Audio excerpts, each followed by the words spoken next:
सलमा चिड़िया की सुंदरवन जंगल में चाय की एक छोटी सी दुकान थी। पूरा दिन मेहनत करके बड़ी मुश्किल से सलमा अपने परिवार के लिए पैसे कमा पाती थी। सलमा जिस छोटी सी दुकान को चला रही थी वो भी उसने 1200 रुपए किराए पर ले रखी थी। महीने भर में जो भी सलमा कमाती उसमें से 1200 रुपए उसे दुकान के किराए के लिए निकालने ही पड़ते थे। ऊपर से एक छोटा सा घोंसला जिसका किराया 1500 रुपए भी उसे महीने की कमाई में से निकालना पड़ता था। सलमा के परिवार में उसका बेटा अब्दुल और बेटी रेशमा थी। रह सहकर कमाई गुजारी के लिए बहुत मुश्किल थी। एक दिन सलमा दुकान पर जाने लगी। उसकी बेटी रेशमा बोली, अम्मी कल ईद है, मेरे लिए क्या लाओगी? मुझे नया सलवार कमीज लेना है, बिल्कुल रजिया जैसा। कल रजिया के अब्बा लाए हैं गुलाबी और नीले रंग का, बहुत सुंदर सलवार कमीज है। मेरे लिए भी लाओगी ना अम्मी? बोलो ना। बढ़िया ही सलवार कमीज लेने वाली। अम्मी तो मेरे लिए नया बैट बॉल लाने वाली हैं। देखना मेरे लिए लाएंगी अम्मी, और कल की ईद मुझे ही मिलेगी। बच्चों जाओ बाहर जाकर खेलो, मुझे परेशान मत करो। ये कहकर सलमा अपनी दुकान के लिए निकल जाती है और दुकान पर बैठे बैठे सलमा अल्लाह से कहती है, या अल्लाह, मैं ही शायद अपनी औलादों को कोई खुशी नहीं दे पा रही हूँ। मेरी गरीबी मेरे बच्चों की खुशियों के आड़े आ जाती है, क्या करूँ अल्लाह। सलमा भले ही गरीब थी फिर भी वो अल्लाह पर बहुत यकीन करती थी। दुकान पर जाते हुए वो रोजाना मस्जिद होते हुए जाती थी। वो दुकान पर जैसे ही पहुंची, एक कल्लू मियाँ कुछ आवारा पक्षियों के साथ वहां आया और सलमा से बोला, सलमा निकालो हफ्ते के पैसे। पिछले हफ्ते मैंने तुम्हें छोड़ दिया था, पर आज मैं पैसे लेकर ही जाऊंगा। दुकान चलानी है तो मेरा हिस्सा भी टाइम पर दिया करो। कल्लू मियाँ, मेरी इस महीने बिल्कुल भी कमाई नहीं हुई। दुकान और घर का किराया देना भी बाकी है। मुझे इस बात से कोई मतलब नहीं, मुझे तो अपने हिस्से से मतलब है। यहाँ बाजार में सभी दुकानदार मुझे अपनी कमाई का हिस्सा देते हैं, तुम्हें भी देना है। परसों ईद है, कल मैं फिर आऊँगा, मेरे पैसे तैयार रखना। कल्लू मियाँ सलमा को अगले दिन आने की धमकी देकर चला जाता है। सलमा मायूस होकर घर वापस आ जाती है। पूरी रात वो सोच में रहती है कि अगले दिन कल्लू मियाँ आएगा और उसके पास बिल्कुल भी पैसे नहीं थे। कल्लू मियाँ एक आवारा पक्षी था और सलमा को अपने से ज्यादा अपने परिवार की चिंता थी। वो अल्लाह को याद करती हुई पूरी रात सोचती रही। अगले दिन वो दुकान के लिए उठी और जल्दी जल्दी में बिना कुछ बोले घर से निकल गई। रोजाना की तरह वो जैसे ही मस्जिद के पास पहुंची, उसने देखा कि कौवी जमीन पर बेहोश होकर गिर गई है और एक छोटा बच्चा उसके बराबर में रोने लगा। कई पक्षी इस कौवी के नजदीक से होकर गुजरने लगे, पर किसी ने उस कौवी और उसके बच्चे की मदद नहीं की। सलमा तेजी से कौवी के पास गई और बच्चे को उठाकर सलमा सीधा अस्पताल पहुंची। डॉक्टर बुलबुल ये रास्ते में बेहोश होकर गिर गई थी, आप जरा देखिए ना। डॉक्टर बुलबुल उस कौवी का चेकअप करती है और सलमा से कहती है, थकान की वजह से इनका बीपी हाई हो गया था, जिसकी वजह से ये चक्कर खाकर गिर गई थी। कुछ दवाइयाँ और इंजेक्शन मैंने दे दिए हैं, अब ये खतरे से बाहर हैं। होश में आते ही आप इन्हें इनके घर ले जा सकती हैं। कुछ टाइम के बाद उस कौवी को होश आया। उसने देखा कि उसका बच्चा सलमा की गोदी में है। कौवी को याद आया कि वो अचानक बेहोश होकर गिर गई थी। उसने डॉक्टर से पूछा, मुझे यहाँ कौन लाया? ये आपको यहाँ लाई हैं। अगर ये आपको यहाँ नहीं लाती तो आपकी जान को खतरा था। आपके बच्चे को भी इन्होंने ही संभाला है। आपका बहुत बहुत शुक्रिया। मेरा नाम मरियम कौवी है। आपने आज मेरी जान बचाई, मेरे बच्चे को संभाला। आप जरूर ही खुदा की कोई नेक बंदी है। जी, ये आपका पर्स जब आप बेहोश हुई थी आपके हाथ से गिर गया था। मरियम कौवी पर्स में से मोबाइल निकालकर अपने शौहर को फोन करती है और सारी बात बताती है। ये सुनकर उसका शौहर फौरन अस्पताल आ जाता है।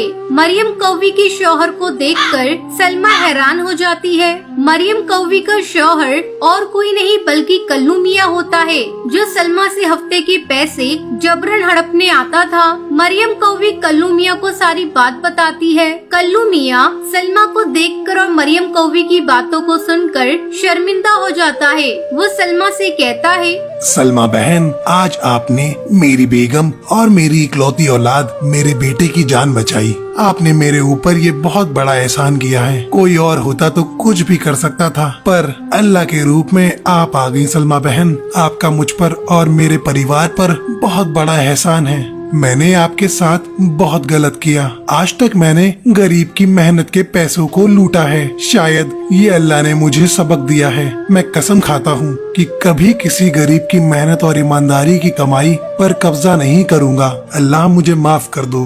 कल्लू मियाँ, आपने अल्लाह के आगे अपने गुनाह मान लिया। वो आपको जरूर माफ कर देंगे और मैंने आप पर कोई एहसान नहीं किया। अल्लाह तो यही कहते हैं कि जरूरतमंदों की मदद करना ही अच्छी पक्षी होने का सबूत है। सलमा बहन ने हमारी इतनी मदद की है, हमारा भी कुछ फर्ज बनता है। मैंने सब कुछ सुन लिया है। आप अपनी गलती को सुधार सकते हो। कल ईद है और ईद के पाक दिन पर आप सलमा को उसकी मेहनत के सारे रुपए लौटा दीजिए। आपके गुनाह अल्लाह माफ कर देंगे।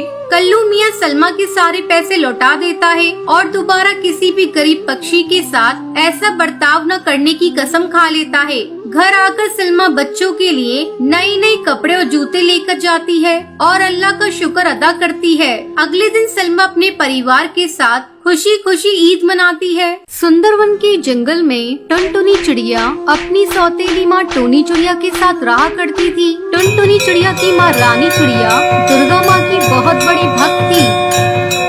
एक बार जब वो पूजा करने के लिए फूल तोड़ने जा रही थी, उसी समय एक जिगरबाज उस पर हमला कर देता है।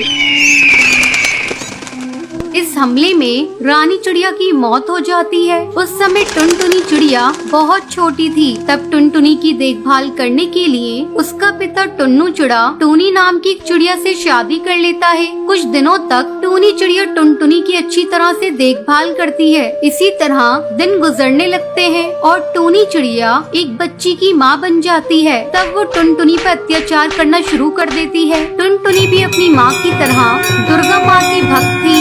नवरात्रि शुरू हो गई थी। टुनटुनी सुबह सुबह तालाब पर नहाने के लिए जा रही थी। तभी टुनटुनी को टूनी चिड़िया जाते हुए देखती है और कहती है, अरे ओ दुर्गा माँ की भक्तन, इतनी सुबह सुबह कहाँ जा रही है? माँ, नवरात्रि शुरू हो गई है और मैं दुर्गा माँ के लिए फूल लेने जा रही हूँ। ज्यादा देर करूँगी तो फूल नहीं मिलेंगे और आते समय तालाब पर नहाती भी आऊंगी। तुझे कहीं नहीं जाना, चल चल घर जल्दी से। पहले घर का काम खत्म कर फिर चली जाना। टुनटुनी सर झुकाकर काम करने लगती है। वो जल्दी जल्दी काम खत्म करना चाह रही थी और मन ही मन दुर्गा माँ से प्रार्थना कर रही थी। हे दुर्गा माँ, आप मुझे इतनी शक्ति दीजिए कि मैं जल्दी से सारा काम खत्म कर लूँ और आपकी पूजा शांति से करूँ। टुनटुनी जल्दी जल्दी घर का सारा काम खत्म करती है और तालाब पर जाती है। नहाने के बाद टुनटुनी फूल तोड़ने जाती है, लेकिन उसे फूल कहीं नहीं दिखता। सारे पक्षी फूल को तोड़ चुके थे। फूल न मिलने के कारण टुनटुनी रोने लगती है।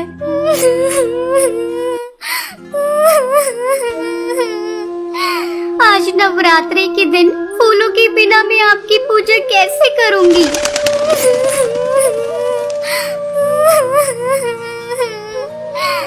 वो रोए जा रही थी। तभी रानू तोती वहाँ से गुजरती है। वो उस समय पूजा करने के लिए जा रही थी। जब उसने टुनटुनी चिड़िया को रोता देखा तो वो उससे पूछती है, तू यहाँ बैठकर क्यों रो रही है? कि आज तुम्हारी माँ ने फिर से मारा है?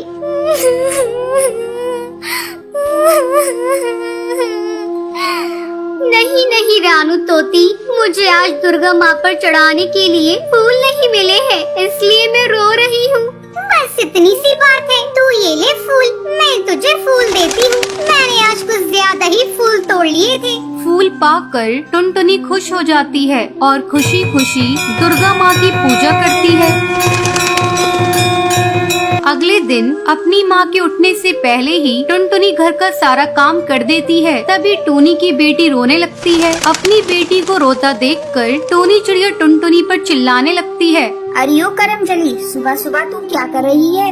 कमबख्त, चैन से सोने भी नहीं देती। अगर तू आज दुर्गा माँ की पूजा करने गई तो मैं तेरे पंख तोड़ दूंगी। अपनी माँ की ये बातें सुनकर टुनटुनी सहम जाती है और अपनी माँ से कहती है, माँ अब मैं बिल्कुल आवाज नहीं करूँगी, तुम आराम से सो जाओ। तभी टुनटुनी के हाथ से एक प्लेट छूटकर जमीन पर गिर जाती है। प्लेट के गिरने की आवाज सुनकर टोनी गुस्से में टुनटुनी को मारने के लिए आती है। करमजली, फुल लक्षणी, आज मैं तेरे पंख तोड़ दूंगी। देखती हूँ आज तुझे बचाने कौन आता है। टोनी टुनटुनी को बुरी तरह पीटने लगती है। पीटते पीटते टोनी चिल्लाने लगती है। अरे ये क्या हो गया मुझे दिखाई क्यों नहीं दे रहा? मेरी आंखें जल रही हैं। अभी तो मुझे सब कुछ दिखाई दे रहा था, मैं अंधी कैसे हो गई? अपनी सौतेली माँ की ये बातें सुनकर टुनटुनी समझ जाती है उसकी सौतेली माँ को उसकी करनी का फल दुर्गा माँ ने दे दिया है।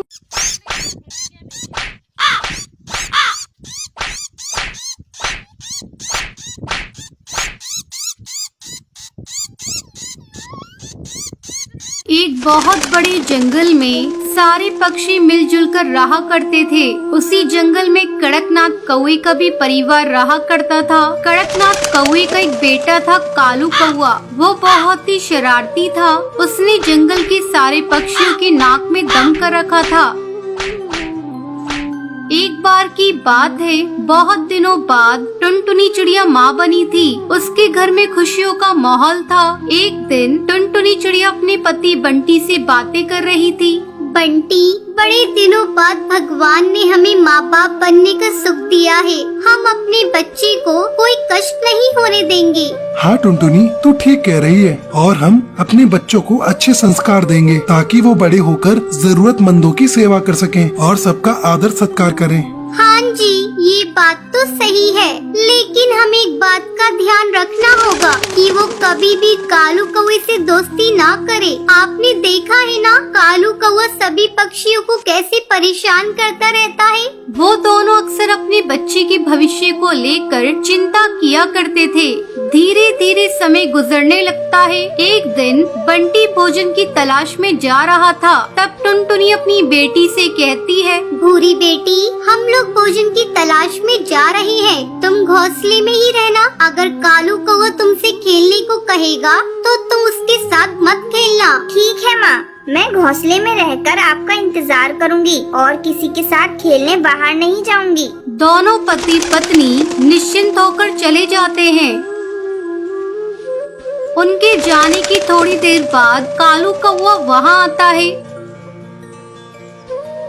भूरी, अरे ओ भूरी, ये ले, मैं तेरे लिए मूंगफली लेकर आया हूँ। जरा खाकर तो देख, ये कितने स्वादिष्ट हैं। तब भूरी कहती है, कालू कौवा भैया, तुम यहाँ से चले जाओ, मैं मूंगफली नहीं खाऊंगी। मेरी माँ ने मुझे तुमसे बात करने को मना किया है। ये सुनकर कालू कौवे को बहुत गुस्सा आता है, लेकिन वो अपने गुस्से पर काबू करके भूरी से गिलास पानी मांगता है। भूरी संस्कारी चिड़िया थी। वो कालू कौवे को ठंडा पानी पीने को देती है। पानी पीकर कालू कौवा भूरी की खूब पिटाई करता है और कहता है, अपनी माँ को बता देना कि तेरी ये हालत मैंने की है। तेरे माँ बाप मेरा कुछ नहीं बिगाड़ पाएंगे।